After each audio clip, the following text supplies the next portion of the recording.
నమస్తే, welcome to Magna TV రమణీయం. నేను మీ కృష్ణవేణి. రమణీయం కార్యక్రమం ద్వారా శ్రీ భగవాన్ రమణుల వారి తత్వాన్ని అనేక ఎపిసోడ్స్లో అనేక మంది ద్వారా తెలుసుకునే ప్రయత్నం చేస్తున్నాం. అందులో భాగంగా ఈరోజు నటులు ఆ రమణుల ఫాలోవర్ కృష్ణభవన్ గారు ఉన్నారు. ఆలస్యం చేయకుండా ఆయనతో మాట్లాడదాం. నమస్కారం సార్. నమస్తే కృష్ణవేణి గారు. రమణులతో మీ అనుబంధం ఎప్పుడు ఆ దారి వైపు మళ్ళారు?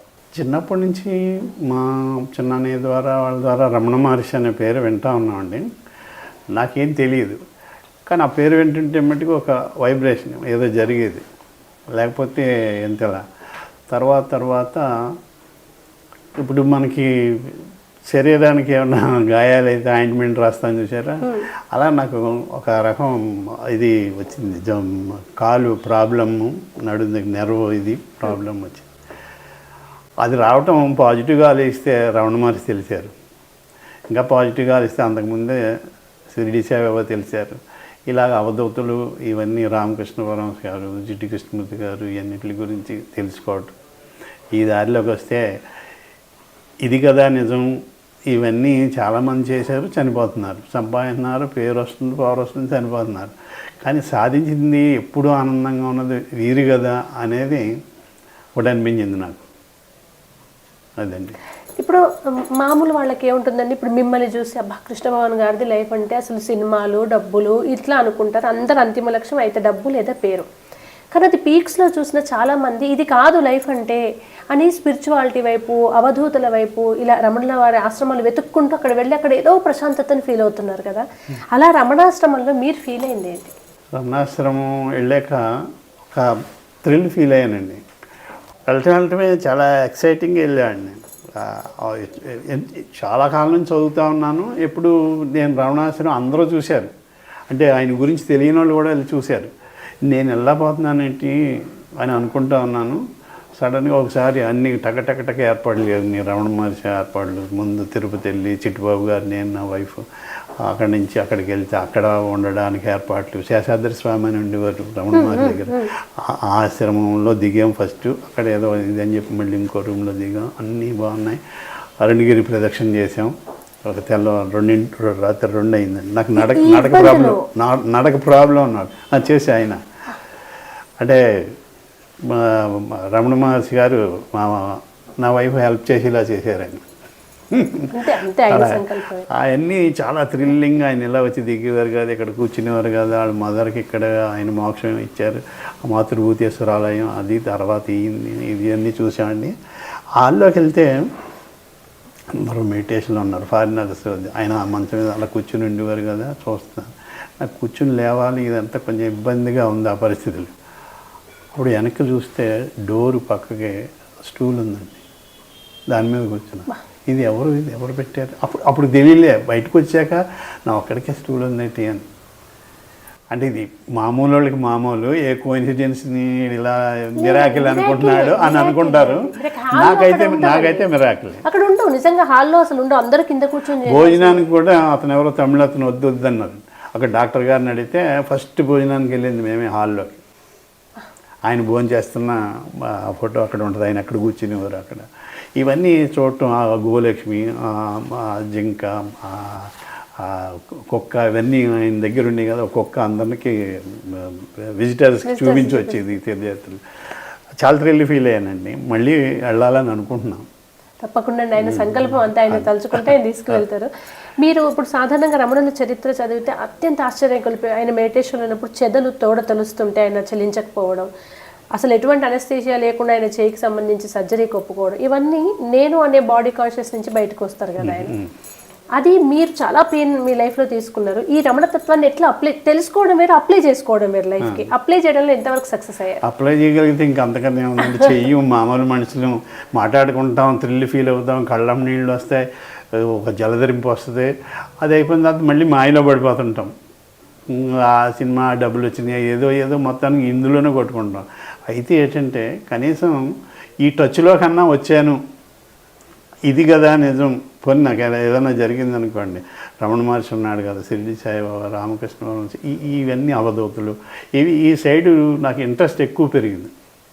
అది చూద్దామని, అలా అయిపోతాను నేను అనే అంటే ప్రవచనాలు తప్ప ప్రవర్తన ఇంకా రాలేదు చాలామందికి. ఆ ప్రయోజనాలు ఉండి ఉంటాయి. అంటే అంటే లేదు సార్, మనం అనుకుంటాం కానీ ఇప్పుడు మీరు రమణులు పరిచయం కాకముందు మీరు రమణులు పరిచయం అయిన తర్వాత మీకు మీరు బయటకు వచ్చి ఒకసారి గ్రాఫ్ చూసుకుంటే మీలో తెలియని ఏదో మార్పు ఉండే ఉంటుంది. మనం చదువుతూ ఆయన మార్గంలో ఉంటుంది. అదేంటి చెప్పమంటారా? కొంచెం నేను అనేది పోద్దండి. భగవద్భక్తుడికి ఎవరికైనా కూడా ఆ తేడా అదే. పూజించేవాళ్ళు పూజించిన వాళ్ళకి ఈ నేను అనేది కొంచెం పక్కన పెడతాం.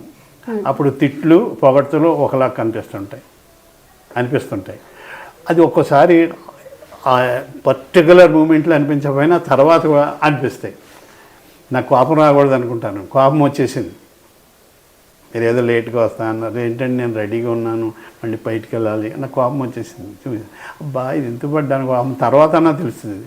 మామూలుగా ఉన్న వాళ్ళకి రమణ మహర్షి అందరూ తెలిసిన తర్వాత నేను అనేది ఏంటో లోపలికి చూసుకోవడం కొంత అలవాటు అవుద్ది బయటకు చూసే కన్నా.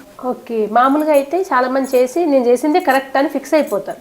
కానీ మనం బయటకు వచ్చి ఇది ఇట్లా కాకుండా ఇట్లా చేస్తే బాగుండేమో అనే ఒక అది మీరు చెప్పేది ప్రాక్టీస్. మన సాధన చెయ్యాలి అది చేసి, అది ధ్యానం ద్వారా. ఆయన ధ్యానం గురించి కూడా చెప్పారు. చాలామంది అంటుంటారు ఒక్కరోజు ధ్యానంతో రమణ మహర్షి అయిపోవాలని చాలామంది అనుకుంటుంటారు. ఆయన తేనె తుట్టలాగా బోల్డ్ ఆలోచనలు అవి అలాగా జుమ్మని వచ్చేస్తుంటాయి. అయ్యో ఫెయిల్ అయ్యాను, ధ్యానం చేయలేకపోయాను. ఆ ఫెయిల్ అయ్యాను అనేవాడు ఎవడో వాడిని కనుక్కో అంటాడు. ఆ నేను కనుక్కో. ధ్యానం చెయ్యాలి అనేవాడిని ధ్యానించు. ఎవరు ధ్యానం చేయాలి? ఎవరు ధ్యానం చేయమంటున్నారు? ఆడిని తెలుసుకోముందు అంటాడు. అదే నిన్ను నువ్వు తెలుసుకో. రామాయణం రమణ మహర్షి గారిది. ఇది ఎక్కడికి వెళ్ళి ఏ భగవద్గీతలో చూసినా ఇదే వర్డ్, అంతే. ఆయన అది తెలుసుకున్నాడు కాబట్టి ఆయనకి 14-15 సంవత్సరాల్లోనే ఆత్మసాక్షాత్కారం. బాడీ వేరు, సోల్ ఆత్మ వేరు అయిపోయారు. అక్కడి నుంచి ఎవరో వాళ్ళ చుట్టం అరుణాచలంలో వచ్చినట్టు అరుణాచలం ఎక్కడుందని వైబ్రేషన్. మరి కిందటి జన్మలో ఎంతవరకు సాధన చేశాడో, లేకపోతే ఈశ్వరుడు ఎలా పుట్టాడో, ఇంకంతే. ఆయనకి వైరాగ్యం, వెళ్ళిపోవాలి. ఇవేమీ ఎక్కట్లేదు. ఇంకే బంధాలన్నీ టక పోయినాయి. అవి మనకు పోవాలంటే చాలా కష్టం. అంటే ప్రారంభ కర్మ ఎంతవరకు ఉంటే అంతవరకు పోవడం కష్టం. అదే అన్నీ విడిపోయినాయి. ఆయనకి విడిపోయి వచ్చేసాడు. రామకృష్ణ పరమహంస గారు అంటారు, వైరాగ్యం వానచినుకుల్లా రాదు, వరదలా వస్తుందని. ఆయనకు వరదలా వచ్చింది. వచ్చి వెంటనే ఈశ్వరుడు గుడికి వచ్చి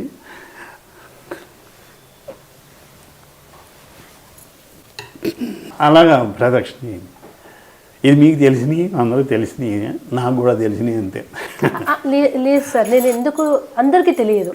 ఈ ప్రపంచం 90% మాయలో కొట్టుకుపోతుంది. అంటే ఇది కాల ప్రభావం, కలి ప్రభావం ఏదైనా కావచ్చు, కానీ మీరున్నది మోస్ట్ మాయతో కూడుకున్న ఫీల్డ్.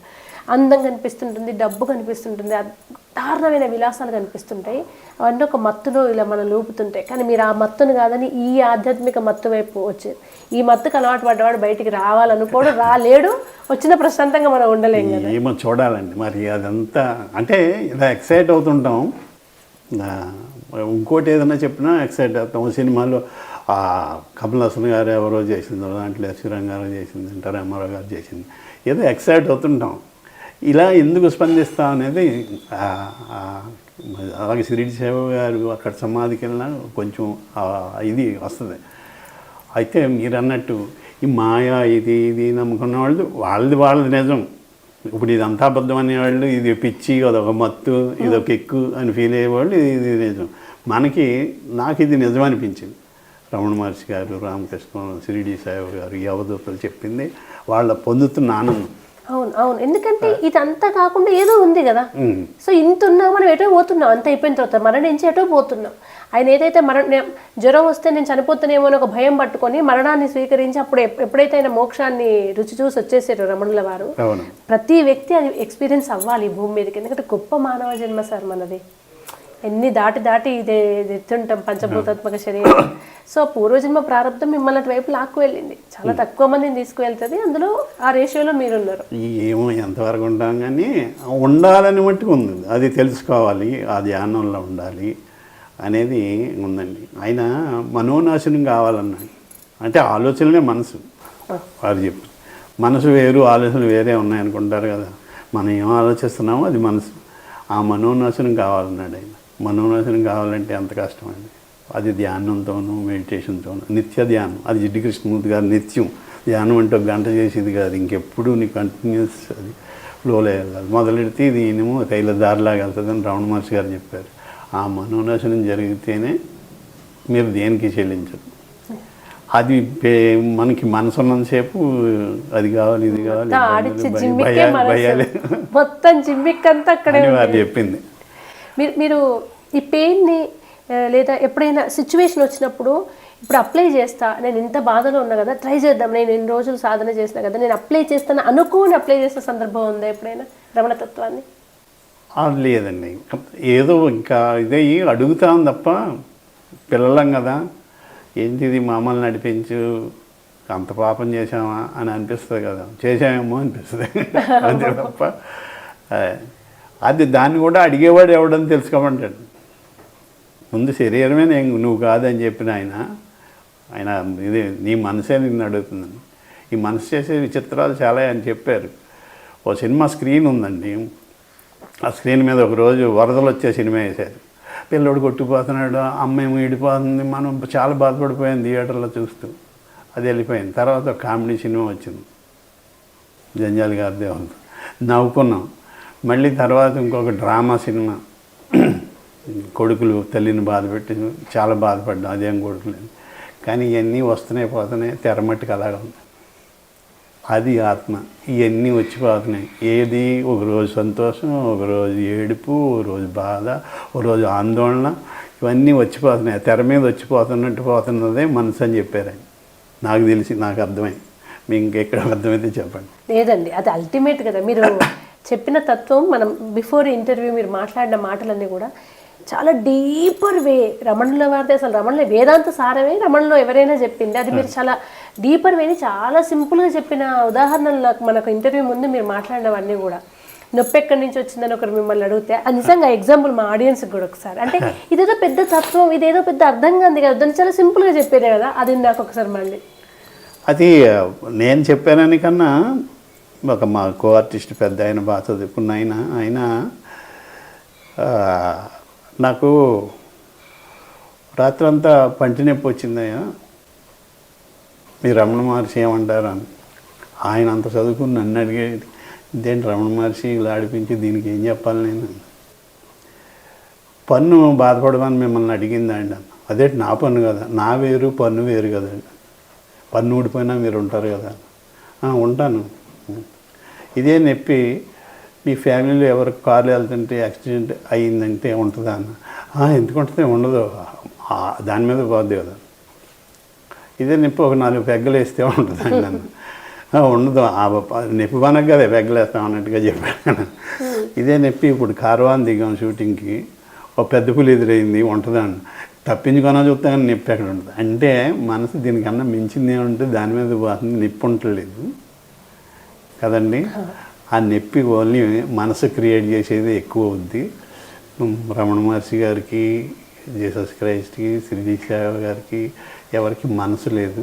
ఇలాంటి అంటే సర్కోమా అనే ఒక క్యాన్సర్ లాంటి వ్యాధి వస్తే రమణ మహర్షి గారికి అనెస్థీషియా లేకుండా ఆపరేషన్ చేశారన్నారు. అలాగే జిడ్డు కృష్ణమూర్తి గారికి చేశారు, ఎందుకంటే వాళ్ళు ఆల్రెడీ మత్తులో ఉంటారు. మన జీసస్ క్రైస్ట్ సిలివేసిన అయినా అలా చూసాడు తప్ప శరీరం నేను కాదని తెలిసింది. షిరిడి సేవ మంటల్లో చేయి పెట్టేశారు ఒక పిల్లోని రక్షించడానికి. పోతే పోయింది చెయ్యి, ఒక పిల్లోడు రక్షింపబడ్డాడు. వాళ్ళ స్థితి అదండి. మనసు లేని మన దేవుళ్ళు ఆత్రేయ గారు అన్నట్టుగా. ఎంత గొప్ప పదం అంటే అప్పుడు ఆయన బడి చెప్పేవా అర్థమైంది అన్నారు. ఆయనకి తెలియ కాదు, ఇదంతా నేను చెప్పింది కాదని మీరు అడిగారు కాబట్టి రమణ మహర్షి చెప్పించారు. ఇది నాకు ఎంత తెలియలేదు. నా బిడ్డ వస్తున్నాడు తిరుగుతున్నాడు కానీ నేను ఎంతవరకు అర్థమయ్యాను ఒకసారి టెస్ట్ చేద్దాము, ఆశ్రమానికి వస్తున్నాడు చదువుతున్నాడు తప్ప నేను అర్థమయ్యానా లేదా అని అక్కడ బిల్లగా చిన్న పరీక్ష పెట్టారు. ఆ పరీక్షలో మీరు మొత్తం రమణ సారం అంతా చెప్పారు. ఆయన చెప్పిందే మళ్ళీ రిపీట్ గుర్తుకొచ్చింది. అది అంతే అంతే. ఇంత డెప్త్గా ఆకలింపు అయిందంటే మీకు చాలా చదువు ఉంటారు కదా, ఈ చదవడానికి చాలామంది ఏమంటే మాకు టైం ఎక్కడ ఉంటుందండి, పుస్తకం చదువుదామంటే ఎక్కడ ఉంటుంది, ఇదే మాట వింటాం. మీరేం ఖాళీగా ఉండే మనిషి ఏం కాదు, మీకు ఇన్ని ఉన్నా మీరు ఇన్ని చదివారు. నాట్ ఓన్లీ రమణులు, రామకృష్ణుని తెలుసుకున్నారు, జిడ్డు కృష్ణమూర్తి గారిని తెలుసుకున్నారు. వీటన్నింటికి ఎట్లా కుదురుతుంది మీకు? అన్నీ చదవగా అన్నీ దగ్గర దగ్గర ఒక భక్తి మార్గం, జ్ఞాన మార్గం ఇవన్నీ ఒకలాగే అనిపించినాయండి. ఇవన్నిటిలో ఉన్నది ఏంటంటే నేను అనేది పోగొట్టుకోవటం. అది పోతే అన్నీ పోయింది. అది పోగొట్టుకోవడం 1000 ఏనుగులతో దెబ్బలాడి గెలవచ్చు, కానీ అది పోగొట్టుకోలేమన్నాడు రామకృష్ణ పరమహంస గారు. అలాగే ఈయన చెప్పి ఒకసారి రమణ మహర్షి గారు కూర్చున్న దాంట్లో కుక్క వచ్చి పడుకుంది. ఒకళ్ళు కొట్టారు, కర్ర పెట్టి. కొడతారేంటయ్యా, వేరే తోలు గప్పుకొస్తే కొట్టేస్తారా? వేరే తోలు అంటే కుక్కలా ఒక తోలు గప్పుకొస్తే నేను ఈ తోలు గప్పుకొచ్చాను, ఆ తోలు అన్నట్లోని అదేముందని సమత్వం, సమానం. ఆయనకి మనిషి, పులి ఏదైనా కానీ సమానం. ఆయన ఆత్మనే చూస్తాడు, మనం శరీరాలు చూస్తాం.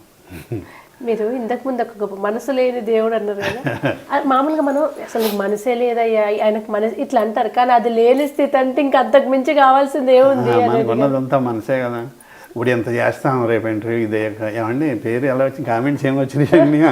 ఎవడు అడుగుతాడు నా లోపల? అడిగివ్వండి, నేను అడుక్కోవాలి. ఎవడు నా లోపల అడుగుతున్నాడు ఇదని? నేను చెప్పిందేమో రమణ మహర్షి గారు చెప్పినవి, అటు ఇటుగా అంత చదివి ఇంత చదివి ఏం చెప్తున్నాను.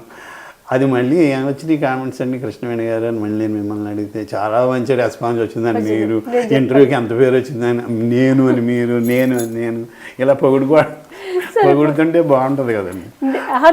ఎవరికి బాగుంది పొగుడుతుంటే తెలుసుకోమన్నాడు ఆయన. అంతే అంతే, అది తెలిసిందండి. ఈ జంతువులు ఇవన్నీ చూసినా ముందేమన్నా అనిపించినా ఇందులో కూడా ఆకలి కోసం తిరుగుతున్నాడు కదా ఒకడు అని అనిపించింది ఇవన్నీ చదివిన తర్వాత నాకు. కానీ ఇప్పుడు ఈ ఇలా చెప్పాను, గొప్ప అయిపోయాను కదా అనిపించినవి అంతే. అది నిజంగానే అండి. అన్ని సందర్భాల్లో మీరు అన్నట్టుగా ఆచరించడం సాధ్యం కాదు. ఈ మాయ లోకల్లో మనం ఉన్నప్పుడు కాటు వేయకుండా బుస అయితే కొట్టాలి, లేకుంటే తోలు పట్టుకొని తిప్పుతారు. అది మనం డిటాచ్ అవుతూనే కొంచెం యాక్షన్ చేయాల్సి వస్తుంది. మీరు లోపల రమణులుగా ఉన్నా బయటికి కృష్ణ భగవాన్ లాగా పోట్రే అవ్వకుంటే, ఇప్పుడు జనాలకి నేను అదే అడగబోతున్నానండి. కంప్లీట్ మనం ఇట్లా ఉంటే ఈ లౌకిక ప్రపంచంలో బతకలేము. మనం ఏదైనా ఆశ్రమానికో లేదా హిమాలయాలకు అక్కడ వెళ్ళి కంప్లీట్ ఆ మార్గంలో సాధన చేసే వాళ్ళకి ఓకే, కానీ ఇందులో ఉంటూ ఈ మాయలో ఉంటూ నిజమైన ఆత్మతత్వాన్ని తెలుసుకునే వాళ్ళకి అసలైన పరీక్షలు. ఎందుకంటే మీరు ఇక్కడ ఉండాలి, మీరు డబ్బులు అడగాలి, ఏముందిలేండి మీలోనే నాలోనే ఉన్నారు, నాకు రెమ్యునరేషన్ వద్దండి అంటే కుదరదు మనకి. సో ముక్కుసూటికి డబ్బులు అడగాలి, కోపం వస్తే కోపం కనీసం నటించాలి లోపల నుంచి రాకుండా. ఇది కష్టం అవ్వట్లేదా మీ ఫీల్డ్లో మీకు? ఏది మీరు చెప్పింది రామకృష్ణ పరమహంస గారు ఒకటి చెప్తారు, ఏది అందరిలోని శివుడు ఉన్నాడని చెప్తాడు. ఒక ఏనుగు, మదం ఎక్కని ఏనుగు, ఒక రెచ్చిపోయినాక అది అందరూ ఇసురుకుంటూ వచ్చేస్తుంది. ఈయన మా గురుగారు ఎలా చెప్పారు, అందులో కూడా ఈశ్వరుడు ఉన్నాడు కదా, ఆయన ఈశ్వరుడే అని చెప్పి ఏదో నిలబడతాడు. నిలబడితే పైనుంచి చెట్టు మించి కూడా తప్పుకో అది ఏనుగు విసిరేస్తుంది. అదంటే అందులోని కూడా ఈశ్వరుడే ఉన్నాడు. అది తొండంతో కొట్టింది, ఎముకలు ఇరిగినాయి, సర్దారు. గురువుగారిని అడిగాడు, ఏంటి గురువుగారు తప్పుకో అని ఒక ఈశ్వరుడు చెప్పాడు, అది ఎందుకు వెళ్ళలేదు నువ్వు ఎందుకు వెళ్ళలేదు? అది అందులో అతను ఈశ్వరుడే కదా చెప్పాడు కానండి. యాజ్ ఇట్ ఈజ్ కథ ఇదే కదా. కానీ అలాగా మనం ఇందులో ఉంటాం, ఏం చేయాలో తెలిసి టైర్ కింద పడ్డవాడికి తప్పుకొని ఎవడు చెప్తాడు, ఆడికాడే తప్పుకోవాలి. అలాగా దీన్ని మేనేజ్ చేస్తూ డిటాచ్డ్గా ఉంటూ ఈ పనులన్నీ చేయాలంటే కొంచెం కష్టం. దీనికి సాధన కావాలండి. సాధన అంటే మెడిటేషన్లో స్టార్టింగ్ మీరు అన్నట్టు మొత్తం తేనెటీగలు తుట్టలేసినట్టే లేస్తుంది. ఇంకా సాధన కూర్చుంటే ఎక్కడ లేని భూమి మీద ఉన్న ఆలోచనలన్నీ అప్పుడు మనకే అన్నీ వస్తాయండి. సో రమణులు చెప్పిన ఒక సింపుల్ ట్రిక్ ఏంటంటే శ్వాసని బంధించు. వలలో చిక్కిన పక్షి ఎలా అయితే దాన్ని ఎగరడం దుంకడం ఆపేసి హాయిగా వలలో ఉంటుందో, నువ్వు శ్వాసను ఆపేస్తే నీ మనసు ఎగరడం మానేసి ఒక కుదురుగా ఉంటుంది. ఒక టెక్నిక్ మన కోసం, మనలాంటి వాళ్ళందరి కోసం చెప్పారు కదా. మీరు బ్రీత్ ద్వారానే మెడిటేషన్ చేశారా, లేదా చాలా రకాల ధ్యాన మార్గాలు ఉన్నాయి కదా, ఎటువంటి ధ్యానం చేస్తారు మీరు ఆలోచన నిలపాలి అంటే? ధ్యానం గురించి చెప్పేంతటి కాదు నేను చేసేది. నేను అనుకునేది ఏంటంటే ఎప్పుడైనా 4:30 అలా లెగిస్తే 5 లెగిస్తే కూర్చుని ఉంటాను. నా లోపల ఏ ఆలోచన వస్తున్నాయి వాటిని చూస్తుంటా. ఇక కోరికలు ఎలాంటివి అయినా పర్లేదు, స్త్రీల మీద వచ్చినాయో, డబ్బు మీద వచ్చినాయో, పేరు మీద వచ్చినాయో, లాస్ట్కి బాగా థింక్ చేస్తే ఏమవుతుందంటే నేను దగ్గర ఆగుతుంటుంది. నేను గొప్పవాడిని, నేను చాలా ఇది చేశాను, నేను రమణ మహర్షి గారు అదే నేనెవరు అని కరెక్ట్గా ఒక రియల్ జడ్జి లాగా జడ్జిమెంట్ ఇచ్చింది. నాకు అసూయ ఉంది, కోపం ఉంది, భయం ఉంది, ద్వేషం ఉంది, అనుమానం ఉంది, ఇవన్నీ క్లియర్గా మనం అనుకోవాలి. ప్రతి ఒక్కళ్ళు ఏం చేస్తారంటే, సాక్రటీస్ గారు అన్న ఒక మాట, ఎదుటోడి ప్రవర్తన ప్రకారం వాడు ఎలాంటోడో అంచనా వేస్తావు, నిన్ను మట్టికి నీ ఆలోచన ప్రకారం అంచనా వేసుకుంటావు. ప్రతి ఒక్కడి ఆలోచనలాడు మంచివాడే, ఎదుటోడి మట్టికి నేను ఇందాక ఇంటర్వ్యూ అంటే చెప్పాలి కదండి అని ఆయన ప్రవర్తన మొత్తం అంతా నేను ఎవడెవడేం ఆడుద్దండి, వాడు దొంగడు, ఇవన్నీ చెప్పేస్తాను. దొంగోళ్ళలో ఏమన్నా దొంగోడు నేను మంచోడినా కానీ ఆడు అందరినీ నన్ను దొంగ అని చెప్పినాడు బ్యాడ్. ఎవరికి వాళ్ళే సూపర్. అది సాక్రటీస్ గారు చెప్పిన మాట. అలాగా మన నిజం, నా ప్రకారం నేను మంచోడిని, అలా లేకుండా అంచనా వేసుకుంటే మనందరం ఒకే థ్రెడ్తో నేసిన బట్ట, క్లాత్ అని అర్థం అవుతుంది. అన్ని క్వాలిటీస్ మనలో ఉన్నాయి, ఇవన్నీ ఉన్నాయి. ఇవన్నీ పోయిన వాళ్ళు మహానుభావులు. మన రమణీయం కార్యక్రమంలో భాగంగా ఇది 100 మంది చూస్తారా, ఇదేం కాంట్రవర్షియల్ టాపిక్ కాదు, థంబ్నెయిల్స్ వేరే పెట్టే టాపిక్ అసలే కాదు, ఎంతమంది ఇంట్రెస్ట్గా చూస్తారో కూడా తెలియస్తారు. బట్ జెన్యూన్గా ఒక గొప్ప మార్గం, ఇప్పుడున్న స్ట్రెస్ఫుల్ లైఫ్కి ఎక్కడికి పోయినా స్ట్రెస్ తగ్గదు, ఒక ఆధ్యాత్మికత మాత్రమే మనిషిని రిలాక్స్ చేయగలుగుతాను బలంగా ఇట్లా సాధనలు ఉన్న అందరి ద్వారా తెలియజేసే ప్రయత్నం. మీ జీవితంలో మీరు ఎట్లాగో ఎక్స్పీరియన్స్ అయ్యారు కనుక మీరు చెప్తే ఇంకెక్కువ ఉంటుంది, అథెంటిక్గా ఉంటుంది, ఎందుకంటే చేయని వాళ్ళకన్నా. మీరు ఏం చెప్తారు మా ఆడియన్స్కి ఈ మార్గం గురించి? ఇది అండి రమణ మార్గం గురించి మీరు ఆల్రెడీ చెప్పేశారు. ఈ స్ట్రెస్ఫుల్, ఈ సంపాదించడం, ఈజీగా మనీ ల్యాగ్ లేకుండా జరిగిపోవడం, వాట్సాపే కొంచెం పెద్దది ఉంటే చదవలేకపోతున్నాం. అంత స్పీడ్గా ఉన్న ఆ ఇదిలో నాకు తెలిసి ఈ జన్మ తర్వాత ఇంకో జన్మ ఉంటుందో లేదో తెలియదు, కానీ ఈ రమణ మహర్షి గారిని, జిడ్డి కృష్ణమూర్తి గారిని, షిరిడి సాయిబాబా గారిని, ఇంకా ఈ యోగులు చాలామంది ఉన్నారు, రామకృష్ణ పరమహంస గారు, స్వామి వివేకానంద, అన్ని పుస్తకాలు చదవాలండి. చదివి వాళ్ళలో ఓన్ చేసుకోవాలి. ఓన్ చేసుకుని అంతర్ముఖులే ఉండాలి ఇవి బయట తిరిగే కన్నా. దీనికి జిడ్డి కృష్ణమూర్తి గారు అది ఒకటి నేను చెప్పేది, చెప్పి మిమ్మల్ని మీరు చెక్ చేసుకోండి. స్వామి వివేకానంద అన్నారు, అట్లీస్ట్ వీక్లో వన్స్ నీలో ఒక అద్భుతమైన మనిషి ఉన్నాడు, ఆడితో మీట్ అవ్వండి. అంటే ఎవరు? నేను అనేవాడు. వాళ్ళిద్దరు డిస్కషన్, నా డిస్కషన్ నాదే. అది అందరూ ఏకాంతం అన్నారు. ఏకాంతం అంటే ఆలోచన లేకపోవటం, అంతేకాని ఒక్కడ కూర్చుని ఎక్కువ ఆలోచనలేదు కాదు.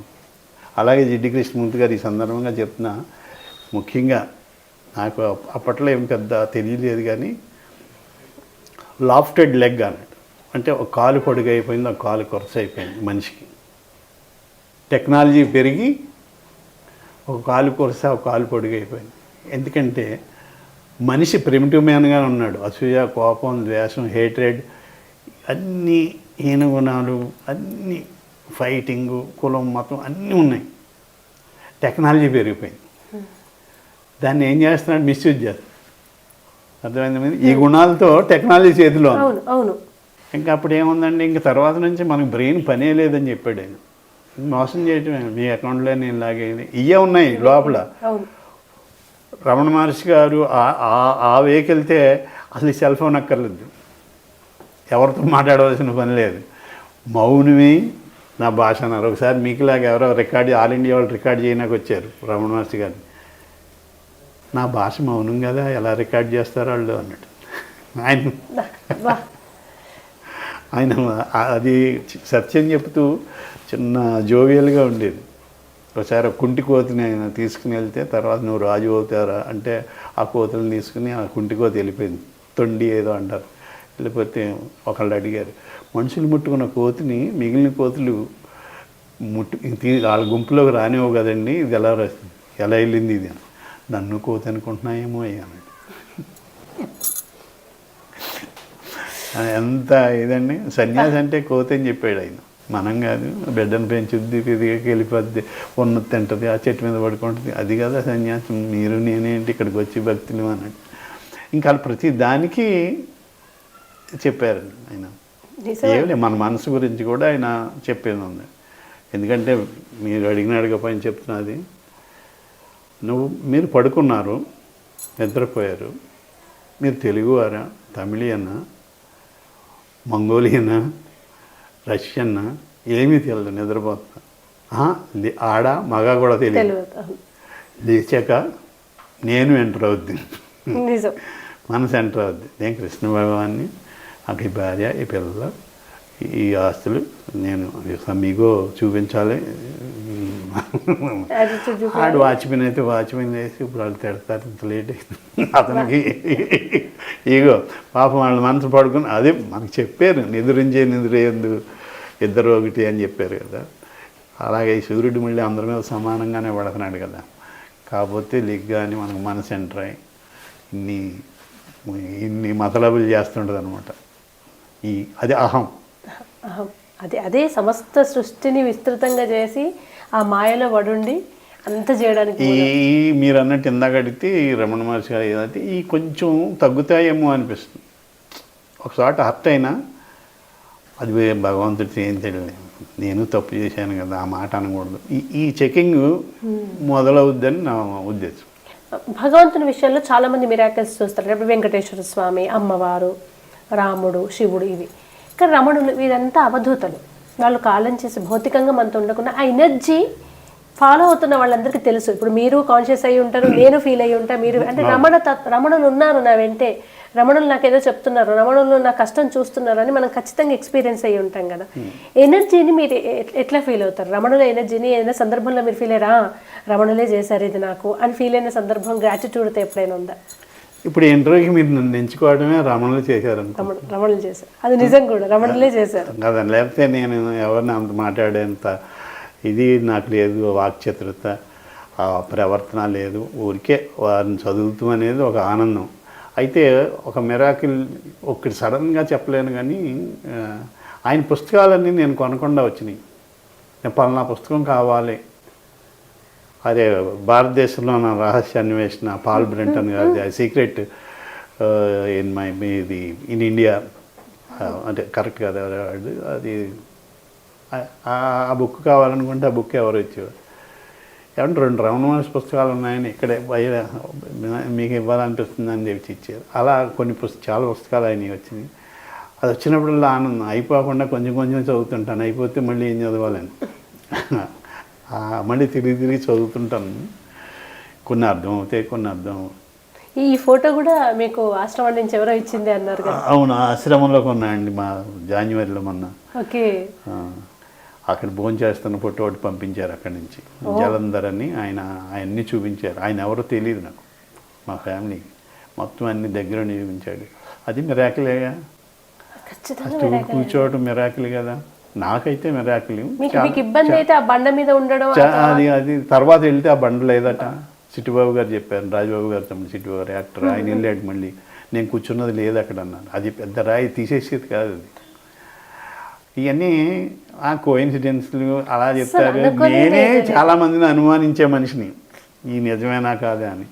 నాకే ఇలా జరిగితే నేను మరి ఎలాగా దీన్ని తప్పించుకోలేను, ఉన్నారు అంతే. కానీ నమ్మకం బలపడుతుంది కదా సార్ ఇట్లాంటివి జరిగినప్పుడు, అమ్మో రమణులు ఉన్నారు ఇక్కడే అనేది. అంటే ఏదో ఒక శక్తి. అప్పుడు రమణ మహర్షి గారు అన్నది ఇది ఎంతవరకు ఎలా అన్వయించాలో తెలియదు. ఫస్ట్ టైం వాళ్ళ అమ్మగారు అలగమ్మ గారు రారా వచ్చేయరా అని అలా గడ్డం పట్టేసి, జుట్టు పట్టేసి, అది పెట్టేసి ఇది పెట్టేసి ఉంది. ఆయన జీడిది మామిడికాయలో ఉన్న మధ్యలో జీడి అంటారు, దాన్ని తీసి ఏదో రాశారు. యాజ్ ఇట్ ఈజ్ ఇప్పుడు చెప్పలేను నేను.